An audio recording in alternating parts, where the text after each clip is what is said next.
pipe organ produces sound by using an electric blower to send pressurized air, wind, into a chamber called a wind chest.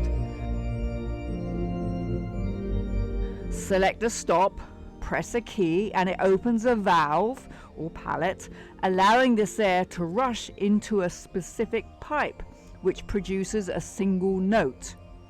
Basically, a pipe organ is essentially a massive set of whistles, with each note on the keyboard connected to its own dedicated pipe.